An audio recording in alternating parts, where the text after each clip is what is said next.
يا صباح الخير رفاقي الأحبة في كل مكان. يوم الساعة كم؟ رايح للدوام.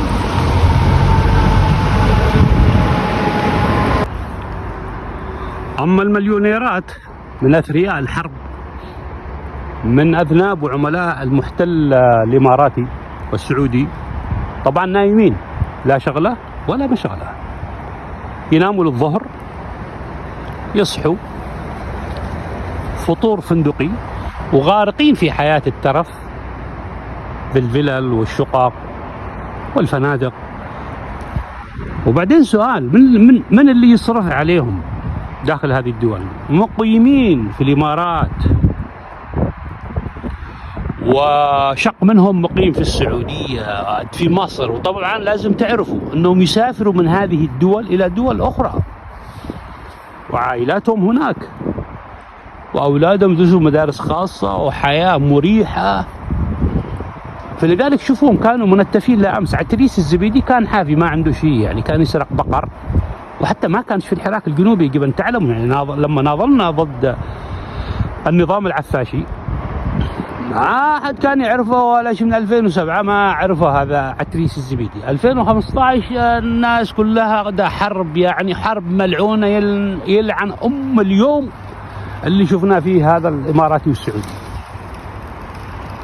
والله لو كان بقينا على مشروع هادي، فاحنا قطعنا شوط والشعب حقق منجزات، ولا هذه البهذلة تحت حقارة هذا الإماراتي الوسخ. ده الإماراتي عاد شوفوا يعني شل الجزر يعني، وباعوها له عتريس الزبيدي وطارق عفاش.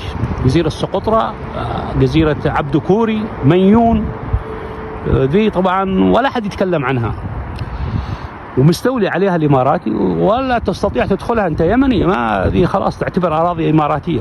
وفي أوغاد هنا يقول لك يشلها الإماراتي، يشلها الإماراتي، هذه حقا. بس يا أخي هذه ما هي أرض أبوك، ولا تخلينا الحين أشتم أهلاتك هنا يا سافل أنت وياه. هذه ما هي أرض أبوك اللي ورثها لك. الإمارات يعطيه بيتكم، أعطيه المراه، ما لنا علاقة. في أرضنا أرض الشعب. وبعدين باعوها في الفلوس، نشتري فلوسنا، بعتوها. والمسؤول عن ذلك يجب أن تعلموا عتريس الزبيدي وطارق عفاش، هؤلاء الأوغاد الاثنين، لأنه هادي رفض الحقيقة يعني للتاريخ. هادي رفض، والله إنه طلع أشرف منهم. ولو كان بقينا على مشروع 6 أقاليم علي الحرام ولا هذه البهذلة. ولكن هذا كله من الوسخ عفاش الحاقد، هو اللي انقلب عليه في صنعاء، مش الحوثي. هتحطوهاش براس الحوثي أساسا جاءوا البلد هذه غدا خربانة، واللي خربها هذا عفاش. هذا عفاش انقلابي من يومه. ولا حتى في انتخابات فيصل بن شبلان انقلب عليه ورفض نتائج الانتخابات. هذا عبث بحياة اليمنيين. فحتى الحوثي هو اشترك في الحوار اليمني، يعني ما كان عنده مانع، ولكن عفاش هو اللي ما يريد كل شيء له. فلو كان بقينا، وبعدين حتى عفاش من هذا المنظور يعني هو خاين في الحقيقة، في حين هادي ما خانش عفاش إلى آخر لحظة. لازم تعرفوا ذا الكلام، ما خان عفاش إلى آخر لحظة، رغم أنه كانت عنده فرص كثيرة، كان ممكن ينقلب عليه وخلاص وعفاش برا انتهى الموضوع، لكن رفض، رجع وسلموا السلطة. وبعدين لما عملوا اتفاقية الخليج ومن هذا الكلام اللي حصل كله، قال استلم السلطة على أساس أنه يرجع بعدين يأخذها وهكذا. فلكن إذا بقينا على 6 الأقاليم علي الحرام، كان إحنا والله في وضع أفضل من هذا الوضع المنحط اللي إحنا فيه.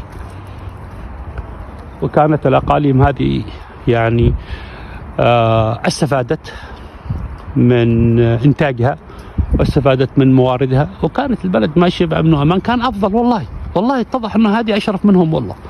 وأنا احترمته في الحقيقة في قرار جزيرة سقطرى والجزر الأخرى. أما هذا عتريس ذا بايح هذا وقت، هذا ما نعرفه من أيام الحراك، ما أعرفه ولا عمرنا شفناه يعني. 2015 الناس كلها حاربت ضد عفاش الوسخ، لأنه قدوم انقلابي عفاش يعني. فأصبح من الأثرياء مليونير في فترة وجيزة. يعني شوفوا أنتم كم ظهروا من أثرياء الحرب حرامية، ويشتوا الوضع يستمر هكذا. فيجيك واحد من الأوغاد هنا يزايد علي. أنا يا سافل أنت وياه، أنا أصحى من الفجر أشتغل وأكافح، أنا مستقل ماليا، قزمتي أشرف من عتريس هذا ومن طارق عفاش ومن سيدهم، لازم تعرف أنا هذا الأمر، يعني أنا أكافح. لكن هؤلاء الأذناب الأوغاد قاعدين يناموا الظهر على بطانهم، لا شغلة ولا مشغلة، لأنك أنت واقد خاصة من هؤلاء اللجان الإلكترونية، كلاب اللجان الإلكترونية الإماراتية اللي هنا يزايدوا، نعرفهم، ولا في بعضهم يعني تجدهم ينابحوا من العزب، ولا هو حاس بالناس ولا بظروف الناس. إن على أبو شرفك يا سافل، أنت لو عندك ضمير أساسا كان يكون عندك موقف أخلاقي من معاناة الناس. أنت لما كان يجلدك في قحرتك عفاش زمان كنت تصيح، وتعاطفنا مع مظلوميتك، وكل الشرفاء تعاطفوا مع مظلوميتك ورفضنا الظلم.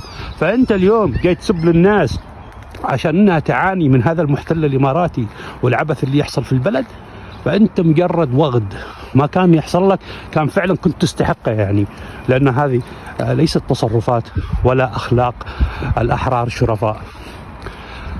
حبتي لكم وألف تحية لكل الشرفاء في كل اليمن والعالم كذلك، برعاية الله.